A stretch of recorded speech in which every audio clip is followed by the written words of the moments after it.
But the interesting points on innovation and also for the future career of the students is what happens at the borders of these disciplines. Yeah, and this here can be addressed if you have a different system here, as it is normally, where you have a major chemistry and then specialization hydrogen or hydrogen whatever, but then you lose some other aspects. So I think it's a very good idea to have here a dedicated university on renewable energy, on energy technologies in more general, or carbon neutral energy technologies, because it sees the whole picture. Otherwise you have only little pictures, and here really the students can learn the big picture. Yeah. Until transfer, until startups.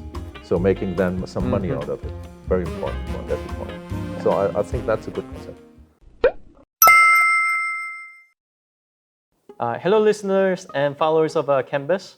My name is Gu Gun Ho. I'm an assistant professor at Institute of Hydrogen Energy. We have a wonderful guest today. We have a Professor Ralf B.Wehrspohn, and he's gonna share his story about some hydrogen and also lithium as well. Welcome to Korea, and it's also wonderful to have you here. So, can you first give us a brief introduction about yourself? Yeah, thank you, Professor Gu, and welcome also from my side. Yes, I was always inspired since I was young about energy research, and when I grew up, that was the beginning of renewable energy research. It was in the 1980s, and the first solar cells came to the market. So I'm starting my research then on solar cells at the beginning of my career. Studied physics, then material science, worked a lot on solar cells, set up a little bit the solar valley also in Germany, where the first solar cells came on the mass market. And then it developed, and now everybody has solar cells, and there's still a lot of research ongoing I'm still interested in. But after a certain period I said, what is the next step? And the next step is obviously to store energy. So then I moved forward with my research as material scientist to look at materials, how to store sunlight. Yeah, and there obviously hydrogen is the obvious answer, because you can make electrolyzers. Everybody knows this. You take water and plus and minus, and then you have hydrogen and oxygen. So it's a very simple process, but it looks only simple, and technology is much more complicated. And so I started on hydrogen research for about 10 years now. And very recently I looked at the big brother of hydrogen. This is lithium. It's not only one, it's atomic number 6. Yep. And I'm currently combining a little bit of the research on lithium and hydrogen. Right, so now I think you are in a Lithium Institute, right? So could you tell us about how you came to Lithium Institute and what kind of research you're doing at Lithium Institute? Yeah, as I mentioned, I was very inspired by hydrogen, but that's only for long-term storage, and you need also something for short-term storage. So I think lithium and hydrogen, if you want, they're really, they belong together from the elements. And as material scientists, I also find lithium very interested. So I've been asked by industry, so that's a private research institute run by companies, so they sponsor this. It's an industry-run research institute on setting up a lithium economy. That means from mining to refining to recycling of batteries. And this is somehow the circular economy approach, what we have now all over the world, that you really think from the ore back to the battery and back to the process of lithium. And there hydrogen also plays a crucial role, because you have to heat it, you have processes where you use hydrogen, and so hydrogen plays a big role in producing heat, for example, for the lithium refineries. I see. Okay. So now that you've studied 10 years on the hydrogen energy, could you tell us about some of the specific area of the hydrogen energy that you researched before? Yes, so as material scientist, I always was interested, how can you generate? So this is my first question, how you can generate hydrogen. And as I mentioned, I mean, if you just put in plus and minus, that's a very simplistic way of producing. So you have to go much more into material research to improve these efficiencies for hydrogen generation. And I'm working on catalytic materials. So we developed a new catalytic materials for hydrogen and oxygen reactions. So there you have to work on replacement of noble metals. For example, one critical issue is you need for hydrogen electrolysis high noble metals, so platinum, but also rhodium, iridium, so very expensive material. So the question is, could you replace this by transition metals, for example? Right. So I was working on this topic, which I found very interesting. And then because I'm coming from photovoltaics, I was also thinking, can one combine photovoltaics and hydrogen directly? Because what you do is you get hydrogen, you get energy from solar cells, then you make it to electricity, and then you create hydrogen by plus and minus in the water. You can also make directly from light hydrogen. So solar hydrogen is also a project I was working over the last 10 years very intensively, also with Korean colleagues actually.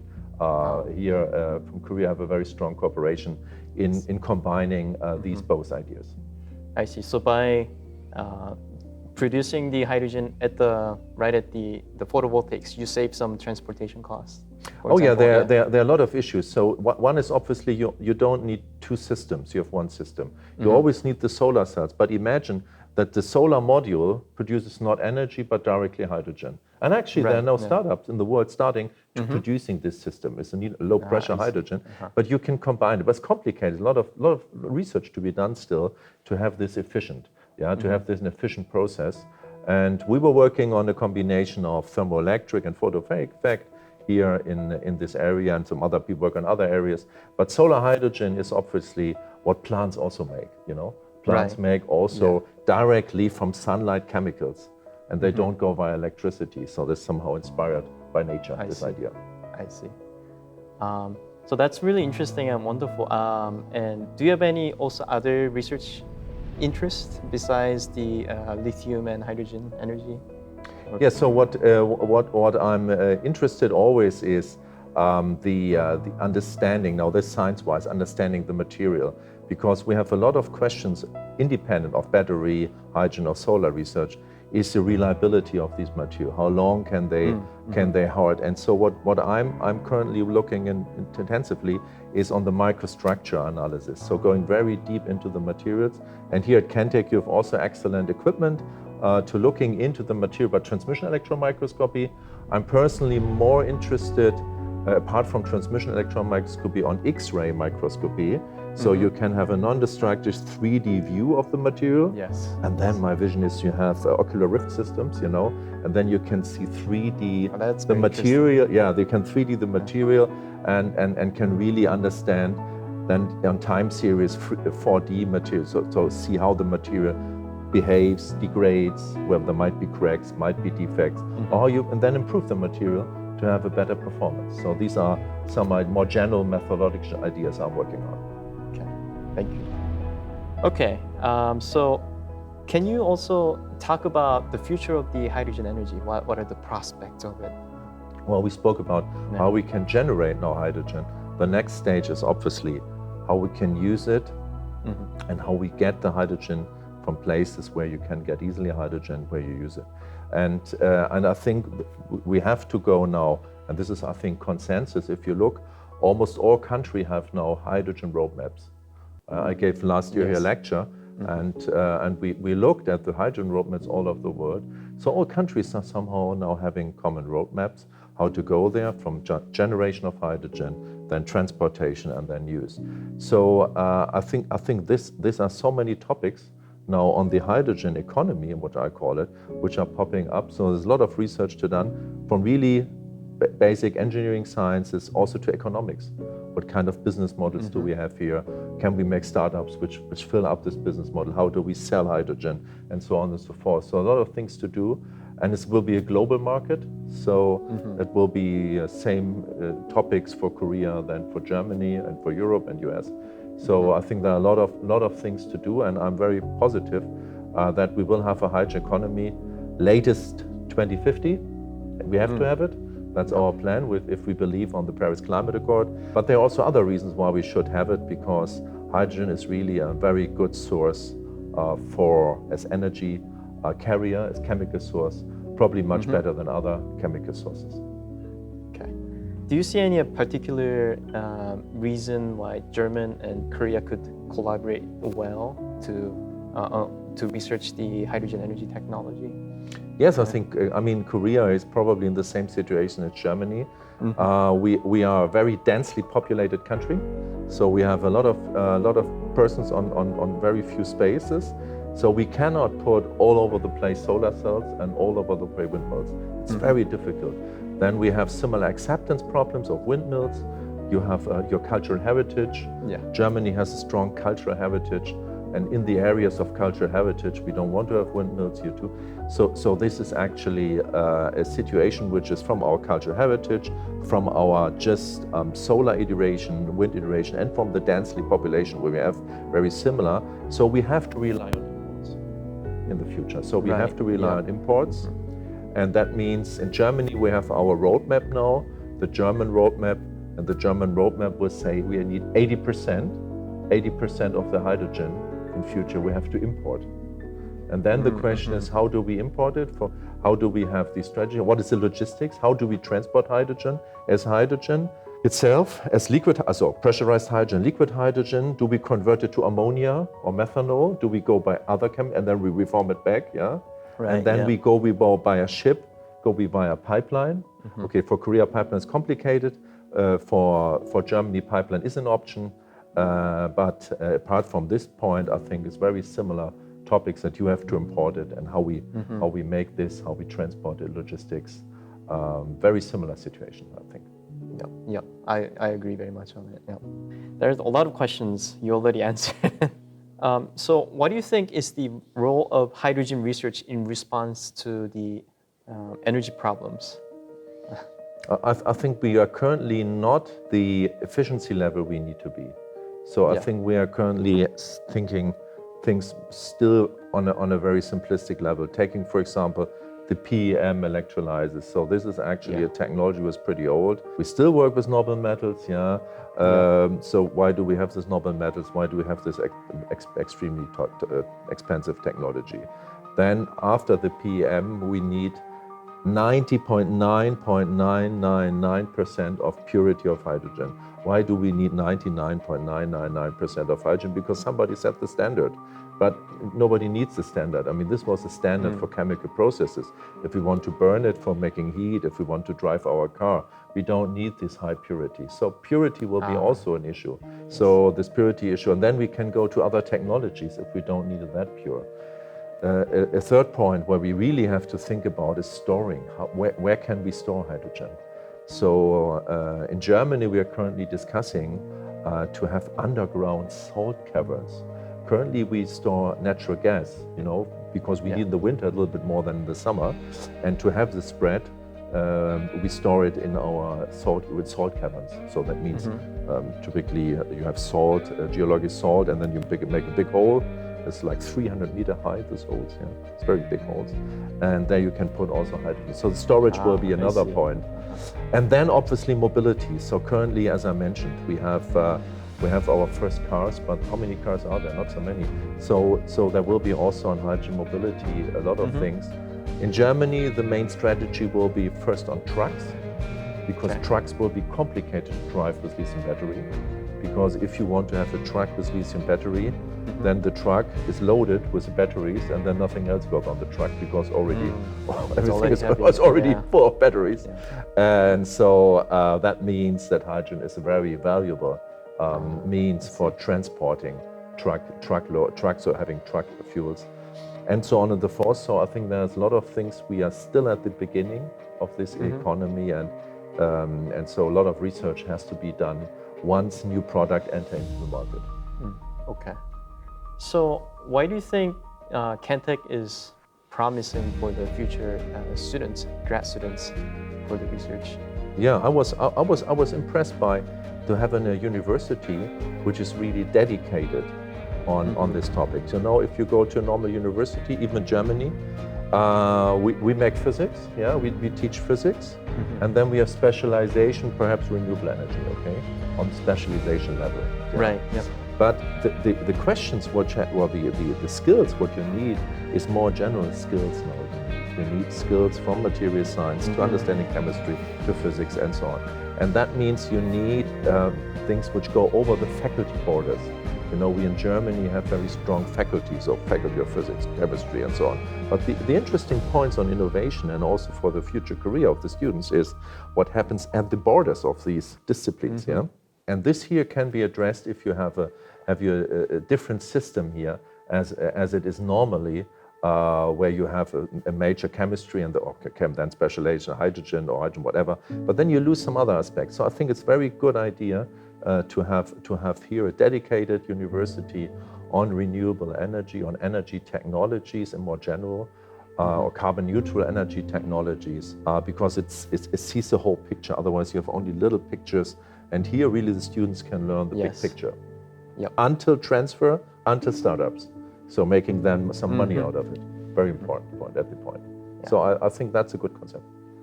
So what are some practical advice that you could give to the prospective students and the KENTECH students as well? Yeah, I think the thing what is really good here is the curriculum, and the students learn a lot of things. But I think KENTECH should also have a focus on technology transfer. I worked for 15 years also for the Fraunhofer Society, and that is something where technology transfer is very important. And this is something really what you could, with all this great infrastructure, could be the next step. I mean, now the graduate students are just at the beginning, you're in the second year. But once they go through, I think you can think about technology transfer, like in the US, which is very good, where out of the, KENTECH has some names sounds a little bit like American technology universities, and there also the technology transfer, like Caltech, is intrinsic and is important. And I think that could be a huge advantage once the students go through the curriculum, to think about how can we make a startup ecosystem also here surrounding here KENTECH in Naju. You have KEPCO here just around the corner, R&D headquarters, and so on. And this could give you an interesting ecosystem. You're just at the beginning, but this is a big opportunity, I think, when you are further down the way in your strategy roadmap. All right. So we're done with the first page. All right. Okay. So another question I have is, do you believe that carbon neutrality is actually achievable? And for example, the effort that we put in to realize carbon neutrality, it's actually meaningful effort. Well, as physicists, I always say I don't know the future. There might be a lot of options. One option might be that we are carbon neutral. I think, so the question is, the main question on this, I think what I understand from your question is there a transformation path? Is there a transformation from today until, say, 2050, where we want to achieve carbon neutrality? Is there a transformation path that we still keep our economies over the whole transformation path alive, that we earn our money every year, because we have to pay our salaries every year, we have to earn money every year. And is there a transformation path from now to 2050 so that the economies will not be deindustrialized because it's too expensive, everything? So that is a question. And I don't know the answer, I have to admit. But I think if we agree that the transformation path should be in such a way that the companies have to earn and pay the salary every year, there might be some transformation paths. And sometimes I have the feeling that the transformation paths are only seen from one direction, how we can very fast be CO2 neutral, but not seen that we have to also earn money and pay the salaries every year. And this has to be stronger aligned. But I think it's still possible if we believe that carbon neutrality is something which we want to achieve. And I'm very happy that we have the Paris Agreement, because the whole world said, okay, we want to go there. But it's not easy, and it's not easy. And there's a lot of discussion what is the best way. And then second point is, each country will probably have a different way. There's not one transformation path for a country. For example, you're in energy, we spoke about it. If you want to have hydrogen, you will probably not have it by pipeline, not in the next years, okay? Will come by ship, okay? Will be by ship. In Europe, it can be by pipeline. So pipeline has some advantages, because you can put more, you have scale effects, and scales gets cheaper and cheaper. So there might be different transformation paths to a hydrogen economy and to a carbon neutral economy more general, over or for each region in the world, and also with different time steps. Yes, but I'm not quite sure how the transformation path is for each country. I'm not even sure how the exact transformation path for Germany is. It's a very complicated question. If somebody says it's simple, it's not simple. It's really complicated. Yeah, I think it really needs a unified effort from every part of the country and on Earth as well. Okay. So the second question I had is, can you give us some ideas on how Germany is aiding or helping students to be motivated to continuously research and study hydrogen energy? Yeah, so what we currently do in research is we have a little different system to Korea. So we have the classical faculties at the university, and these are typically classical disciplines: physics, chemistry, engineering. Okay, hydrogen is now going over this discipline.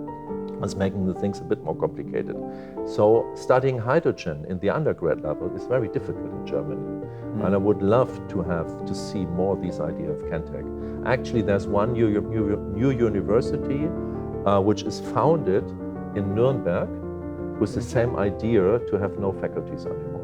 And they want to address this interfaculty approach of hydrogen economy. But this university, similar to KENTECH, has just been founded 2 years ago. So there's one university, at least in Germany, is trying this way. So what we are doing is we're trying to integrate the ideas on the graduate level. We have graduate schools which are then interdisciplinary, okay?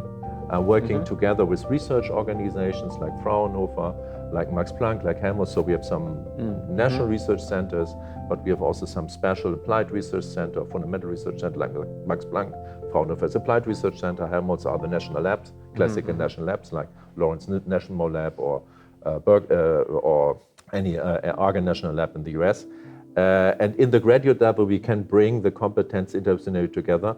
But until the graduate level, I think there's some potential in Germany to go the same way as KENTECH, I would say. Could you tell us about some leading institutes that's leading the research effort in the hydrogen technology in Germany? Yeah, so the German ecosystem is a little bit different as the ecosystem here in Korea. We have the universities which make mainly fundamental research on certain questions. For example, on catalysis, we have a lot of good research at universities, finding new catalysts, for example, where I'm working also at the University of Halle. So they are very good, and these fundamental questions addressing very specific aspects. So if I go no more on a systematic level, so a systemic level, not systematic, systemic level, saying, okay, what is the best hydrogen system going from generation to an infrastructure, then, for example, the Fraunhofer Society is very strong, thinking about these system questions, because the system innovations are very important, because when you optimize one component and then you optimize another component, it doesn't mean that if you have both components that they are then in optimum. So university optimize several components, and then Fraunhofer tries to then make a system optimum, which is a little bit different, and it sounds very simple, but it's not that simple actually, because it has some interaction then back to the components themselves. Perhaps you should go make them a little bit different, okay? And so the hydrogen research on the system level is done by Fraunhofer. And we have now actually, and the forefront system research, I would say, if we believe now, could we make not only hydrogen, but could we make, for example, synthetic fuels? How should be a full new refinery look like on synthetic fuels? We have our national labs, which are currently working on large-scale infrastructure to set up really big breakthroughs, because hydrogen will be difficult, for example, for airplanes. Right. Yeah. You could try, there are some approaches for airplanes going for hydrogen, but it might be better to use hydrogen and CO2 and then go by combining hydrogen and CO2 and bringing it to methanol, by the Sabatier process, or the Haber-Bosch process could also be used for making methanol. For making ammonia, green ammonia. So you take, because that's more interesting, because you have the green hydrogen and you take the nitrogen out of the air. If we go for the Sabatier process, we have the hydrogen and we have the CO2, but then we have to get the CO2 somewhere, and sometimes complicated, because taking out of the air, okay, might be interesting, but how, and how is it economically viable? So how can we make cost effective? Might be some ways, interesting topic for research. But it's more complicated than just taking nitrogen out of the air. So these kind of things, and then setting up these ecosystems, there the national labs are also very strong. So I would say we have an overall effort, and we have a strategic board which calls Wasserstoffrat, so National Hydrogen Board, where all the people are sitting in, and they're just updating currently our national hydrogen strategy. So there's a new draft. So we have one national hydrogen, and there's currently just an update of this draft ongoing for correction, for input of the stakeholder parties, and probably end of 2023 we will have an update of our hydrogen roadmap, where then all the actors, industry, research, university, then can have feedback on their strategy. So this is aligned and somehow going in the same direction.